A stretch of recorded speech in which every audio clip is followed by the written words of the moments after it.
এই যে আলহামদুলিল্লাহ এখান থেকেই শুরু হয়, আবার নতুন রেস্টুরেন্ট হইছে। এই যে দূর থেকেই দেখা যাচ্ছে।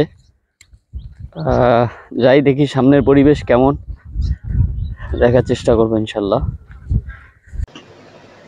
এই কাটার ব্রিজে আজকের উদ্দেশ্য হচ্ছে আপনাকে, এই যে দেখা যাচ্ছে এটা হচ্ছে একজন, বেশ কিছু উদ্যোক্তা যারা ইসলামী মাইন্ডের, হ্যাঁ, তো শরীয়ত মোতাবেক এখানে হালাল ফুড খাবার পরিবেশন করা হবে, তাদের মূল উদ্দেশ্যই হচ্ছে এটা।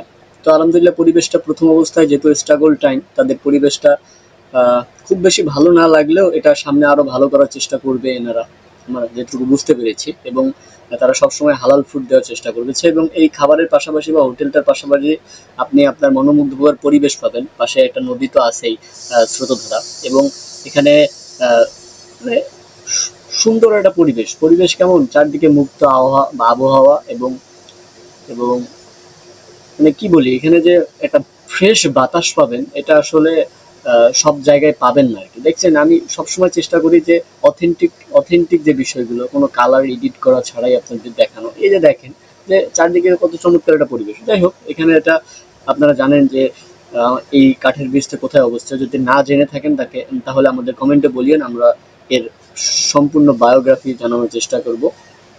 তো আলহামদুলিল্লাহ এই যে পরিবেশটা খুব একটা মনোমুগ্ধকর না হলেও কিন্তু এই শেষ বিকেলটা চমৎকার হবে। কারণ শেষ বিকেলটা যখন, পড়ন্ত বিকেলটা যখন এখানে সুন্দর ফলশ্রুতিভাবে পরিবেশটা উপভোগ করতে পারবেন, মনটা ফ্রেশ হয়ে যাবে। কিন্তু এখানে দেখার মতো আহামরি কিছু নাই, এটা একবারে স্পষ্ট।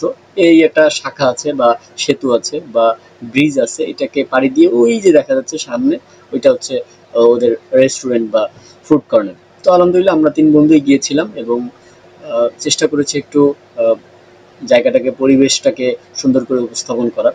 যেহেতু আমার ভয়েসটা খুব একটা চমৎকার না, তারপর আমি আমার দেখানোর চেষ্টা করেছি। এবং এটা হচ্ছে সন্ন্যাসী স্কুল, এর স্কুলের সামন দিয়েই যেতে হয়, হচ্ছে কাওয়াগা সাইনবোর্ড সামনেই দেওয়া আছে, এই রাস্তায় সামনে গিয়েই পাওয়া যাবে। আর যাই হোক, আলহামদুলিল্লাহ দোয়া রাখবেন।